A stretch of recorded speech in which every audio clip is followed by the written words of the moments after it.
teman-teman semuanya, welcome back to my channel. Jadi yang belum kenalan, kita kenalan dulu. Nama aku Francisca Sonia, teman-teman bisa panggil aku Sonia. Aku adalah seorang personal finance enthusiast yang udah berinvestasi dan juga trading di dunia saham selama 6 tahun. Buat teman-teman yang baru datang ke channel ini, teman-teman bisa subscribe dulu ya, biar nggak ketinggalan kalau misalnya aku upload video cerita investasi bareng Sonia lagi. Di kesempatan kali ini aku mau ngomongin tema yang sangat menarik banget. Dan kebetulan aku suka banget sama tema ini, yang baru booming banget nih. Teman-teman pasti tahu kan kalau misalnya Gojek dan juga Tokopedia ini baru aja merger menjadi yang namanya Goto. Kira-kira siapa nih di antara teman-teman yang pengen pegang saham Goto ini? Kalau nanti sahamnya sudah listed di Bursa Efek Indonesia atau di Indonesian Stock Exchange atau IDX. Goto ini merupakan merger dari Gojek dan juga Tokopedia. Gojek ini sebesar 60% dari kepemilikannya dan Tokopedia itu sebesar 40% dari kepemilikannya. Untuk saat ini itu mereka menjadi ada 3 lini bisnis utama. Gojek itu sendiri yang CEO-nya adalah Kevin Alwi, Tokopedia yang CEO-nya tetap William Tanuwijaya, dan juga Goto Financial yang CEO-nya ini adalah Andre Sulistyo. Nah, dengan mergernya Gojek dan juga Tokopedia ini, maka grup Goto memiliki setidaknya 20 investor institusi yang terdiri dari, kalau teman-teman tahu, ada Alibaba Group, ada Astra International, lalu ada Capital Group, lalu juga ada Facebook, Google, JD.ID, lalu juga ada PayPal, SoftBank, Telkomsel, Temasek, Visa, dan masih banyak lagi. Teman-teman juga pasti tahu kan kalau misalnya industri atau sektor digital ini sedang bangkit-bangkitnya nih di tahun 2020 ataupun 2021 di saat pandemi ini. Di saat industri-industri lain mungkin mengalami sedikit goncang perekonomiannya karena adanya pandemi ini. Untuk industri digital sendiri, kalau teman-teman daily life-nya suka order makanan, suka food delivery, suka belanja online shopping gitu, itu adalah habit-habit baru yang terbentuk setelah pandemi. Dan maka dari itu, perusahaan-perusahaan di industri digital ataupun financial services ini malah sedang booming-boomingnya teman-teman.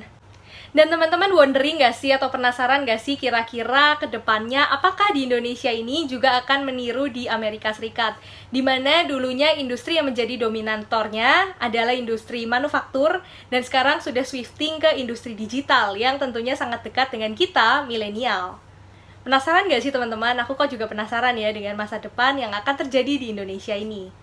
Untuk saham-saham di Indonesia sendiri, saat ini ada beberapa saham yang menjadi market leader ataupun memiliki market capital terbesar di Indonesia, seperti Bank BCA atau BBCA, lalu juga Bank BRI atau BBRI, lalu juga ada Telkom atau TLKM, lalu juga ada Bank Mandiri atau BMRI, lalu juga ada Unilever atau UNVR, dan juga ASII, Astra International. Ini adalah saham-saham dengan market cap terbesar di Indonesia. Kalau misalnya saham Goto ini akan listed juga menjadi saham yang ditradingkan di Bursa Efek Indonesia atau bisa kita beli sebagai publik, saham yang bisa dimiliki publik ini, Goto ini akan menjadi salah satu yang memiliki market cap terbesar di Indonesia, teman-teman. Coba tebak kira-kira market cap-nya Goto ini senilai berapa? Ada yang pernah memvaluasi di bulan April 2021 kemarin, untuk valuasi dari Gojek sendiri itu sebesar 10 miliar US dollar. Dan untuk valuasi dari Tokopedia itu sekitar 7 miliar US dollar. Dan kalau misalnya ini dijumlahkan, Gojek dan juga Tokopedia itu valuasinya menjadi 17 miliar US dollar atau sekitar 257 triliun rupiah. Wow, itu adalah nominal yang sangat besar sekali ya teman-teman tentunya. Ini kita hitung menggunakan kurs yang saat ini sekitar 14.200. Dan lebih spektakulernya lagi, setelah saham-saham ini bergabung dan misalnya nanti IPO, maka valuasinya akan menjadi 35 sampai 50 miliar US dollar atau sekitar 400 sampai 500 triliun rupiah, teman-teman. Wow, kenapa valuasinya bisa naik? Valuasi perusahaan yang merger ini bisa naik karena mereka ini ada sinergi. Sinergi ini bisa mempermudah mereka untuk mendapatkan sumber daya yang mereka butuhkan sehingga bisa mendapatkan revenue yang lebih banyak lagi. Sebagai contoh, saat ini Gojek kan mempunyai database customer, Tokopedia juga memiliki database customer, dan kalau misalnya itu semua digabungkan, Goto ini jadi memiliki kekuatan karena database mereka ini semakin besar, sehingga kedepannya mereka ini bisa mengenerate atau mendapatkan revenue lebih banyak lagi dari database ini, karena mereka sudah tahu keinginan customer ini seperti apa, dan sebagainya. Oh iya, tadi aku juga belum jelasin kalau IPO itu adalah Initial Public Offering. Mungkin buat teman-teman yang belum tahu, IPO itu adalah kondisi di mana sebuah perusahaan ini pertama kali menjual sahamnya kepada publik atau kepada kita, masyarakat yang menjadi investor. Aku juga dapat info tambahan bahwa Goto, Gojek dan Tokopedia ini memiliki rencana atau mereka sedang tertarik untuk multilisting. Multilisting itu adalah kondisi di mana sebuah perusahaan itu tergabung di dua pasar modal di negara yang berbeda. Sebagai contoh, Goto ini katanya sedang melirik di Bursa Efek Indonesia dan juga di US. Untuk saat ini masih jarang sih perusahaan yang multilisting, tapi ada contohnya. Contoh yang paling senior itu adalah Telkom. Telkom Indonesia atau TLKM. Telkom ini sudah listed di dua negara, di dua pasar modal di dunia ini, yaitu di Indonesia, Bursa Efek Indonesia, dan juga di US selama 25 tahun. Sudah cukup lama kan teman-teman, dari tahun 1996. Sebenarnya kenapa sih perusahaan itu mempertimbangkan untuk multilisting atau listing di lebih dari satu negara? Kalau aku lihat ada dua alasan utama. Yang pertama, yaitu karena valuasinya yang terlalu besar, sehingga investor di Indonesia ini nggak bisa untuk menyerap semua saham yang valuasinya super jumbo ini, teman-teman.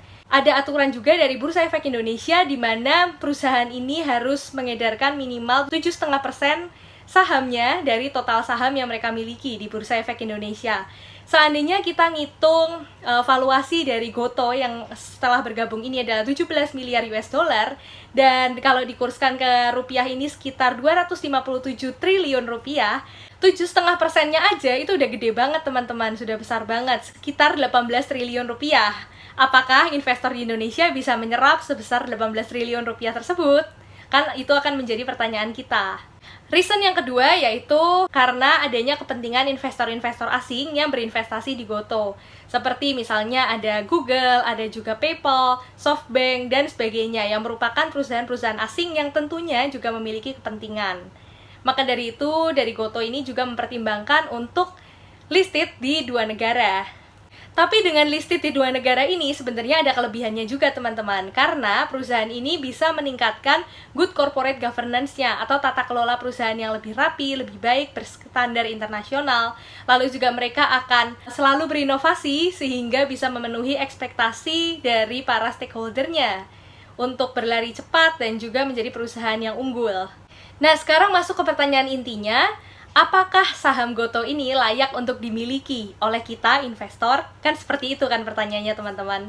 Kalau untuk saat ini, sayangnya prospektus laporan keuangan atau data-data finansialnya ini belum tersedia teman-teman. Dan seperti yang teman-teman tahu juga, kalau perusahaan berbasis teknologi atau berbasis digital ini, mereka juga sangat tertutup dengan laporan keuangannya.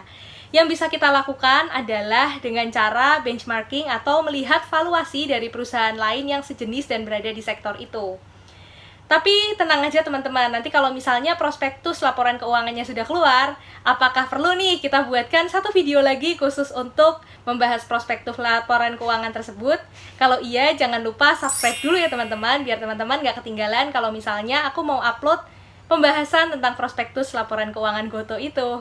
Nanti kita kupas tuntas bersama-sama. Untuk isu mengenai kapan saham Goto ini akan listed di Bursa Efek Indonesia, berdasarkan kabar yang beredar, itu ada di semester 2 di 2021. Namun untuk saat ini belum ada info resmi baik dari pihak Gojek, Tokopedia maupun Goto sendiri mengenai kapan dan apakah mereka fix akan menjadi saham yang IPO di pasar modal. Tapi aku juga dengar bahwa dari Bursa Efek Indonesia ini juga sangat terbuka untuk Goto bisa melistitkan sahamnya ini di Bursa Efek Indonesia, dan mereka sedang mempertimbangkan apakah ada kebijakan-kebijakan yang bisa memperringan atau mempermudah, misalnya dari segi jumlah saham persentase tadi, 7,5% dari total saham harus di Bursa Efek Indonesia, apakah itu bisa dinego sedikit atau seperti apa, ini kita juga belum tahu karena belum ada info resminya. Kalau untuk teman-teman yang pengen untuk beli saham Gotoh ini duluan, jadi kayak pre-order gitu istilahnya kalau di online shop, itu teman-teman bisa melakukannya melalui eIPO, yang websitenya itu ada di www.e-ipo.co.indonesia atau ID. Nanti linknya aku taruh di bawah ini. Mungkin untuk cerita tentang saham Gotoh ini, cerita investasi bareng Sonia di edisi spesial Gotoh ini, sampai di sini dulu.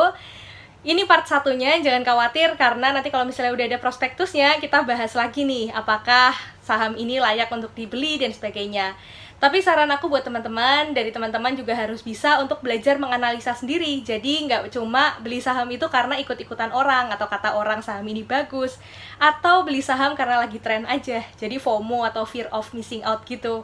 Aku saranin teman-teman juga mulai belajar untuk analisa laporan keuangan sedikit-sedikit. Jadi teman-teman itu bisa membeli sesuai keputusannya itu sesuai analisa dari teman-teman sendiri, dan bisa teman-teman pertanggungjawabkan sendiri sebagai investor. Mungkin sekian pesan singkat dari aku. Thank you for watching. Jangan lupa untuk subscribe, like, dan juga share ke teman-teman kalian yang membutuhkan video ini ya. Dan kalau misalnya teman-teman ada pertanyaan, teman-teman juga boleh banget untuk tuliskan di komentar ini.